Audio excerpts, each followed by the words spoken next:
मैं हूं आशीष और मैं आपका वेलकम करता हूं कनेक्टिंग डॉट्स पे। Now I am sorry India, मुझे आपसे माफी मांगनी पड़ेगी, मुझे आपके सामने गिड़गिड़ाना पड़ेगा। नाउ इस बंदे ने मुंह खोल के कनेडियन पार्लियामेंट में बोला था, we have credible evidence of a possible linkage. तो अब रिसर्च एंड एनालिसिस विंग के डायरेक्टर को, आईबी के डायरेक्टर को, या फिर सिंपल सी एक जॉइंट सेक्रेटरी को निकालना चाहिए एक अच्छा सा पत्ता, सफेद व्हाइट पेज, और व्हाइट पेज में लिखा रहना चाहिए, we have credible evidence that only and only Justin Trudeau has clear linkages with extremist and terrorist, and he gets funding, he gets support from all these extremist elements from across the world, including some Chinese money. तो यहां पे ये बंदा अचानक से क्या बोल रहा है कि हमारे पास कोई एविडेंस नहीं है। पहले इसने बोला था possible linkage, possible evidence, credible linkage, credible evidence, ये सारी जो शब्दावली है। अब जब आप ऑन ओथ किसी के सामने टेस्टिमनी दे रहे हैं तो ये बोलता है भाई मेरे पास कोई एविडेंस नहीं है, मेरे पास क्या है, सिर्फ इंटेलिजेंस इनपुट। तो हमारे पास भी बड़े सारे इंटेलिजेंस इनपुट है, हम भी बनाते रहते हैं ऐसे इंटेलिजेंस इनपुट कि हाँ हमारे पास एक वीक इंटेलिजेंस इनपुट आया है कि जस्टिन ट्रूडो चोर है। It's very easy, right? और आप देखिए कि ये पूरा जो इकोसिस्टम है, और मैं आपको इकोसिस्टम एक बार समझाऊंगा जब आप इकोसिस्टम अप्रोच पढ़ेंगे। कभी इन्वायरमेंट इकोलॉजी आपने अगर पढ़ी होगी तो ecosystem is how we work, ठीक है? कम्युनिटीज ऐसे ही वर्क करती हैं। तो पहले इन्होंने बोला, कनाडा ने बोला कि भाई जो हमारे हाई कमिश्नर्स हैं, जो भी हमारी एम्बेसीज हैं, कॉन्सुलेट्स हैं, वहीं से ये सारे ऑपरेशन चलते हैं जहां भारत फॉरेन सॉइल पे, और ये गार्जियन का रिपोर्ट था, वहां से कहानी शुरू हुई थी। उसके बाद जस्टिन ट्रूडो ने इसे उड़ाया था, और नेचुरली जस्टिन ट्रूडो एक पपेट है तो वो ये काम करता है। तो पहली बात ये थी कि हमारे जो कॉन्सुलेट्स थे, उस कॉन्सुलेट्स क्या काम कर रहे हैं, उसमें रॉ के बंदे जा रहे हैं और जाके एलिमिनेट कर रहे हैं ना। ये पूरी दुनिया को पता है कि किसी भी कॉन्सुलेट में, किसी भी फॉरेन ऑफिस में हर कंट्री के अपने इंटेलिजेंस ऑफिसर्स रहते ही है, डिफेंस अटैचेज रहते हैं। वो ये देखते रहते हैं कि भाई हमारी अब फॉरेन सॉइल से हमारी कंट्री पे कोई थ्रेट तो नहीं आ रहा, फॉरेन कंट्री में हमारे बारे में कोई नेगेटिव बात तो नहीं चल रही, उस नैरेटिव को कैसे कंट्रोल करना, ये हमारा काम है, दैट इज आवर वर्क। तो नेचुरल सी बात है। उसके बाद बीच में आ गया कि भाई प्राइम मिनिस्टर मोदी ने खुद, और ये मैसिव अटैक था, प्राइम मिनिस्टर मोदी ने खुद अप्रूव किया है ऐसे जितने भी, मतलब ये गार्जियन कह रहा था कि प्राइम मिनिस्टर मोदी इन सारी चीज़ों में इन्वॉल्व रहते हैं, ठीक है? उसके बाद आ गया कि भाई नहीं, ये Ajit Doval is the main enemy. Ajit Doval कैसे एनिमी है भाई? तो यहां पे देखिए, सरकार नहीं पसंद तो उनके जो सबसे इंपॉर्टेंट फिगर्स हैं उनकी क्रेडिबिलिटी को आप चैलेंज करते जाओ बार बार, ठीक है? दिस इज पुराना मॉडल है भाई। तो अजीत डोवाल साहब पे ये बोला यूएस ने कि भाई ये इनको समन किया जा रहा है, ठीक है, जस्ट बिफोर मोदी विजिट। और उसके बाद ये बोला गया था गार्जियन की रिपोर्ट में, ही इज पर्सनली इन्वॉल्व, ये इन्हीं का मॉडल है, मोसाड मॉडल, राइट? अच्छा, आपने ये भी देखा कि भाई जो मेल्ट डाउन हुआ है क्योंकि हमारे कुछ लोगों ने थोड़े पैसे वैसे कमा लिए, तो भाई हिंडलबर्ग आ गए थे इधर, ठीक है? और अब तो भाई कनाडा ने हद भी कर दी। कनाडा ने बोला कि भाई अमित शाह, आप सोचो, कॉमन सेंस ये कहती है, अगर आप थोड़े भी मतलब पढ़े लिखे हो, बट वो एक्सपेक्टेशन नहीं है, ट्रूडो से अनपढ़ लोग हैं ये सारे, ड्रग करते हैं। दिल्ली में जब दो G20 के लिए आए थे तो ड्रग की स्थिति में इनके प्लेन में क्या मिला था? आप बताइए ना, इनको इतना ज़्यादा कोक पसंद है कि वो ट्रूडो को कोक पसंद है, वो वाली स्थिति है इनकी, ठीक है? तो ये जो बंदा है अमित शाह ने क्या किया, लॉरेंस बिश्नोई और अमित शाह ने मिलकर काम किया। तो एग्जैक्टली आपकी स्टोरी क्या है ये देखो। पहले ना आप अपना यूएस और कनाडा आपस में बात कर लो कि क्या आपकी स्टोरी है।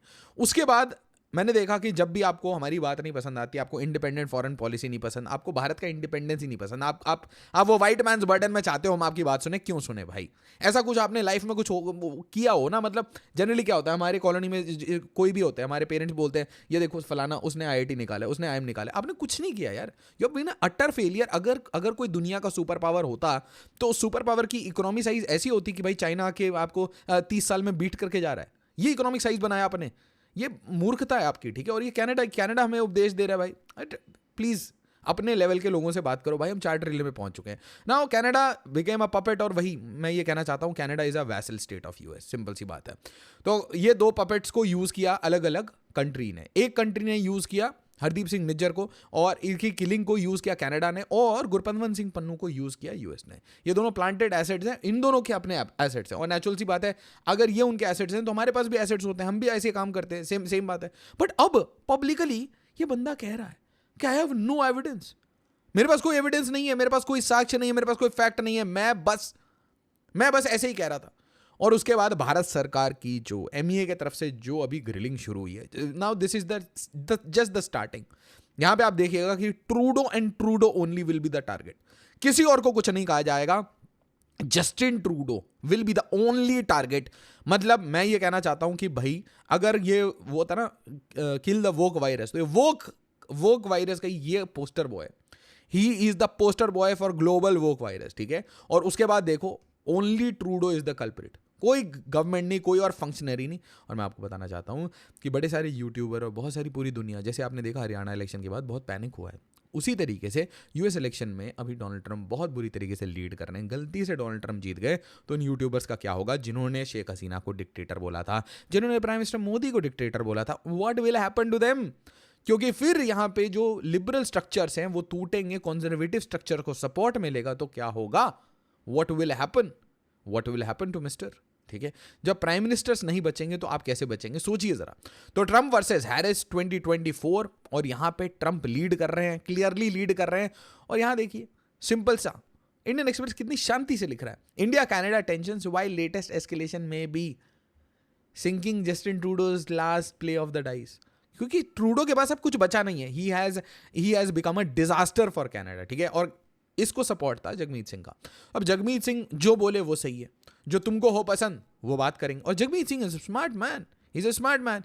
वो देखो, आप सोचो कि गोइंग टू कनाडा, ठीक है, और वहां पे जाके अपना पावर स्ट्रक्चर में एंट्री कर लेना और किंग मेकर बन जाना कि भाई ये गोरों को मूर्ख ही बना रहे ना। और ऑपोजिट साइड से भी बस हमारी एक ही प्रॉब्लम है कि चलो ये मान लो खालिस्तानी कॉज को सपोर्ट कर रहा है, तो हमें बस एंटी खालिस्तानी कॉज को सपोर्ट करने वाले लोगों को ऑर्गेनाइज करके रखना है। फॉरेन ऑफिस को करना क्या है, इतना सा काम करना है। ऐसा तो है नहीं कि सिर्फ ऐसे एलिमेंट्स ही गए हुए हैं बाहर, है ना, हर स्टेट से गए हुए हैं और इंडिया इतना डाइवर्स है, तो गेम तो बहुत आराम से हो सकता है। और इसलिए जगमीत सिंह को ये पता भी है कि ये गेम पीछे हो रहा है, तो इसलिए देखो क्या कह रहा है। Canadian Sikh leader Jagmeet Singh calls for ban on RSS and actions against Indian diplomat. क्योंकि इंडियन डिप्लोमेट, नेचुरल सी बात है, मेरे हिसाब से RSS के साथ कोलैबोरेट करके और जितने और फोर्सेस हैं सबके साथ कोलैबोरेट करके इनके अगेंस्ट एक फोर्स बनाएंगे। नेचुरल सी बात है, पॉलिटिकल यूनिटी की फोर्स, जहां पे ये एक वोट बैंक की तरह ऑपरेट कर रहे हैं ना, तो वोट बैंक की तरह आप ऑपरेट करो, आप भी लॉबी करो, आप भी वही काम करो, आप भी इंश्योर करो कि जगमीत सिंह की पॉलिसीज में बहुत डिफिकल्टी आए उसको कुछ भी एग्जीक्यूट करने में। और उसके बाद जगमीत सिंह बोलता है, भाई देखिए यहाँ पे मुझे ऐसा लगा कि ये भी थोड़ा अनपढ़ टाइप का है। ये कहता है भाई इंडिया पे सैंक्शन लगा देना चाहिए। फिर लोग इसका मजाक उड़ा देते हैं, तो फिर कहता है कि नहीं नहीं, इंडिया के कुछ ऑफिसर पे सैंक्शन लगा देना चाहिए। और मैं आपको बताना चाहता हूँ कि ये बहुत ही गलत टाइप की आइडियोलॉजी है। मैं आपको बताता हूँ क्यों। क्योंकि कुछ लोग एकदम ऑफिशियली ये बोल रहे हैं कि हम आपको $1 मिलियन देंगे, $5 मिलियन देंगे, $10 मिलियन देंगे अगर आप इंडियन कॉन्सुलेट के ये ऑफिसर को ट्रैक करके हमें बता दोगे। तो ऐसे ऐसे पब्लिक बाउंटीज अनाउंस किए जा रहे हैं। उस पॉइंट ऑफ टाइम में ये अपना अटैक खत्म नहीं कर रहा। मतलब आपने देखा होगा कि रिलीजियस सेंटर पे अटैक हुआ है, आपने देखा कि पर्टिकुलरली इंडियन एम्बेसी कॉन्सुलेट उनके सामने, है ना, एफिजीज बर्न की जाती हैं, फ्लैग को डिसरिस्पेक्ट किया जाता है, वो तो होता ही है। उसके बाद टारगेटिंग होती है इंडिविजुअल्स की, जो भी काम करने जाता है इन एम्बेसीज में, कॉन्सुलेट्स में। अब तो ऐसा लग रहा है कि भाई हम कनाडा में नहीं जा रहे, किसी वॉर टॉर्न कंट्री में जा रहे हैं, राइट। सो IFS ऑफिसर भी सोचते होंगे भाई ये कौन सा प्रोजेक्ट आ गया, ये सो कॉल्ड वेस्ट कहाँ किस हालत में आ गया। और उसका देखिए, did not want to blow up India ties, Canadian prime minister Justin Trudeau. ये कैसे आया, ये स्टेटमेंट कैसे आ गया भाई? ये स्टेटमेंट तब आया जब डोमेस्टिकली, जब कान में आपका एडवाइजर आके बोलते हैं ना कि क्या बोल रहा है तुम्हारा ये लीडर कह रहा है कि भाई हम सैंक्शन लगा देंगे, हम इंडिया के ऊपर इकोनॉमिक सैंक्शन लगा देंगे, तो जस्टिन ट्रूडो आके बोलना पड़ा नहीं नहीं नहीं नहीं, वो जो $3-3.5 बिलियन का ट्रेड वेड हम लोग कर रहे हैं, ठीक है, एक साइड से, तो वो चलते रहना चाहिए। जो इकोनॉमिक क्राइसिस मैंने बनाया वो और खराब हो जाएगा। उसके बीच में भाई ये बंदा जाता है और जाके टेस्टिमनी देता है, मतलब ऑन ओथ बताता है कि क्या फॉरेन इंटरफेरेंस हो रहा है या नहीं। किस चीज में फॉरेन इंटरफेरेंस? कनाडा में। तो मेरा तो आंसर आप ले लो, इतना टेस्टमेंट क्या दे रहे हो? हाँ, आपकी पूरी सरकार, आपकी पूरी कंट्री, ठीक है, US चला रहा है, लिख दो। That is the answer. मतलब दुनिया को पता है, चाइना को पता है, रशिया को पता है। आप किसी थर्ड ओपिनियन लोग है ना, सिर्फ आपस में ये गोरे आपस में बात करोगे तो आपको समझ नहीं आएगा, ठीक है। Talk to third person also, third person perspective बहुत जरूरी होता है, ठीक है, न्यूट्रलिटी के लिए। उसका कह रहे हैं no hard proof when we made first allegation. तो अब कौन सा एलिगेशन है, ठीक है, और सब कुछ अब मतलब पब्लिक इंफॉर्मेशन है। During his testimony before foreign interference inquiry, Trudeau acknowledge that when his government implicated New Delhi in Nijjar assassination case last year, मतलब 2023 सितंबर की बात है, it was relying on weak intelligence. No proof, no fact, nothing. और उसके बाद देखो Pierre पोलिवेयर, ठीक है, इनके जो प्रिंसिपल ऑपोजिशन है, जो बेसिकली अब नेक्स्ट प्राइम मिनिस्टर बनने वाले हैं, वो क्या कह रहे हैं भाई? वो कह रहे हैं भाई release the names, if you have the names. किसी ने अगर फॉरेन इंटरफेरेंस किया है तो क्या किया है? हमारे मेंबर ऑफ पार्लियामेंट्स के साथ कुछ पैसे दिए हैं उनको, ऑब्वियसली ये सब कुछ किया है, तो रिलीज द नेम्स ना। जब आपको इतना सब कुछ पता है, you are so smart, you blue eyed boy, तो आपको जब सब कुछ पता है, हाँ बाइडेंस लॉ, तो प्लीज टेल अस ना। हाँ, एक बहुत इंपॉर्टेंट इन्फॉर्मेशन है, अगर देखिए आप सिविल सर्विस की प्रिपरेशन करते हैं, किसी भी तरीके से आपको हेल्प चाहिए, ठीक है, तो आप एक वेबिनार अटेंड करिए। वेबिनार लूंगा मैं 21 अक्टूबर को, ठीक है, 7 बजे शाम को। तो टाइम निकालिए, हम लोग साथ में बैठते हैं और चर्चा करते हैं कैसे प्लान करना है, how to plan your civil services preparation. Now इससे रिलेटेड जो भी डिटेल्स होगा वो आपको वीडियो के डिस्क्रिप्शन में मिल जाएगा। इंपॉर्टेंट इन्फॉर्मेशन, सिविल सर्विस की प्रिपरेशन कर रहे हैं तो आप हमारी फाउंडेशन बैचेस ज्वाइन कर सकते हैं। उत्तर प्रदेश में सिविल लाइंस प्रयागराज, उसी तरीके से बिहार में पटना में ये बैचेस शुरू हो रहे हैं। और अगर आप दिल्ली में हैं तो आपके पास 2 ऑप्शन है, इंग्लिश बैच आपको करोल बाग में मिलेगा और हिंदी बैच आपको मुखर्जी नगर में मिलेगा। नाउ यहाँ पे जो रियल इशू है वो ट्रूडो ये सब कर क्यों रहा है? तो ट्रूडो हैज डैमेज्ड हिमसेल्फ बहुत बुरी तरीके से पॉलिटिकली।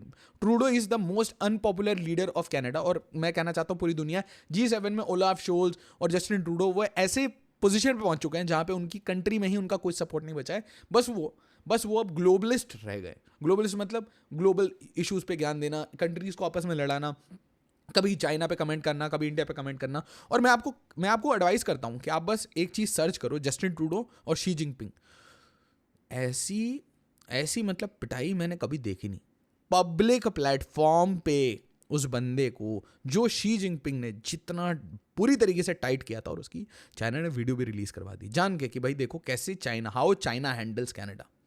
जैसे पीनट्स होता है ना, वो चेंज, पर्स में कुछ चेंज बच जाता है कि यार 1-1.5 रुपए बचे गए, वो उठा के ऐसे चिल्लड़ फेंक दिया। उस तरीके से बिहेव किया था जस्टिन ट्रूडो के साथ। और नोबडी केयर्स अबाउट हिम। आप देखो इसने 5-6 स्टेटमेंट दिए होंगे इंडियन प्राइम मिनिस्टर पे, अजीत डोवाल पे, nobody responds to him. That is his reality. One India is Canada's policy. हाँ भाई बिल्कुल, वन इंडिया। अरे भाई वन इंडिया कोई पॉलिसी नहीं है। India is one, it will be one, ठीक है, कोई पॉलिसी है नहीं। ये वन इंडिया और वन चाइना अपने मन से पॉलिसी बनाते हैं, ठीक है। But Trudeau's double talk at deposition, ये ना बंदा जो है ये ही सो क्रेजी, ही सो लेफ्ट, ठीक है, कि जो लेफ्ट, असली लेफ्ट होता है ना, वो शर्मा जाता है। वो उनको ऐसा लगने लगता है यार हम कुछ ज्यादा राइट तो नहीं हो गए, ठीक है। He so left. और उसके बाद governments unfazed about trade, investment, hate. Government को कोई मतलब नहीं है। Government insiders, government is back to back saying देखो इसको जितने हायर लेवल पे ले जाओगे ना, जितना एस्केलेट करने की है तो मैं करो, चालू करो यार, क्या चाहते हो बताओ, एकदम मैक्स लेवल पे ले चलते हैं Canada. What do you want exactly? वो तुमको देंगे, क्योंकि under any circumstance will not tolerate one thing, ठीक है। भारत में ऐसे कोई भी लीडर जो भारत में टेररिज्म को प्रमोट करे, उनको शील्ड करे, ऐसा कोई भी इवेंट या हमारे आस पड़ोस में ऐसा कोई भी कंट्री, ठीक है। आप देखो जयशंकर साहब ने क्या बढ़िया से, है ना, पाकिस्तान की धरती पे बैठ के, मतलब इतना खौफ था कि जब जयशंकर साहब बोल रहे थे तो पाकिस्तानी टीवी उनकी भाषण को ट्रांसलेट करके दिखा रही थी, क्योंकि पता था वो खरी खोटी जो सुनाते हैं और जो मतलब एक पिंचिंग वर्ड्स होते हैं, बट रियलिटी होती है, बट पिंचिंग होती है। तो आप वो देखिए, वैसे ही कुछ कड़क दवाई के लिए भारत भी तैयार है कि भाई कनाडा बताओ, अगर आपको भी कुछ ऐसा डोज चाहिए तो पाकिस्तानी डोज। और यहाँ पे बड़े सारे कमेंटेटर्स ने तो ये कह दिया है, ये एडवाइस कर दिया है भारत को कि India should designate Canada as a terror sponsor. सीधा डेजिग्नेट कर दो that Canada is the sponsor of. और मैं आपको बताना चाहता हूँ कनाडा से सिर्फ हम नहीं परेशान है, दुनिया में कोई भी आदमी जिसके पास कहीं पे नौकरी नहीं मिल रही, वो वहाँ पे जाके मलेशिया से हो, सिंगापुर से हो, म्यांमार से हो, वो जाके कनाडा में बोलेगा कि we are persecuted, we want freedom, we want to break our country. Canada बोलेगा वेलकम भाई, वीज़ा ये सब कुछ ले लो, ठीक है। और क्यों तुम्हें यूएस जाना है, क्यों ग्रीन कार्ड लेना है, ये लो पीआर, कैनेडियन पीआर, ठीक है। और ये कर करके उन्होंने अपने कंट्री में क्राइसिस करा रखा है और डेपोजिशन में कहते हैं नो एविडेंस। और उसके बाद पन्नू ने यहाँ पे पोल खोल दी। पन्नू से खुद ही बोल देता है, इनके देखिए ये प्रॉब्लम है, थोड़ा कोऑर्डिनेट करके इनको आपस में बात करनी चाहिए। गुरपतवंत सिंह पन्नू क्रेडिट लेना चाहता था कि देखो इंडिया पे ये जो अटैक किया ना, ये सब मैंने करवाया। तो पन्नू खुद ही कह रहा है कि सिख फॉर जस्टिस ने ये सारा एविडेंस शेयर किया है, ये सारा जितना भी इंटेलिजेंस इनपुट है ना, ये हमने उनको कहानियां बताई है। तो अब सोर्स भी समझ आ गया कि एकता कपूर वाली कहानी कहाँ से आ रही है, कैसे इतनी सारी। और उसके बाद देखिए एमईए का जो रिस्पॉन्स है, बहुत direct, hard hitting. Trudeau responsible for damaging ties, nobody else. Trudeau regime नहीं, ट्रूडो की गवर्नमेंट नहीं, only and only Justin Trudeau. और उसके बाद आप समझिए कि this will not go. India affirms its stand on massive diplomatic row, putting the responsibility of the disastrous diplomatic fallout squarely on Justin Trudeau. Canada has presented us with no evidence whatsoever.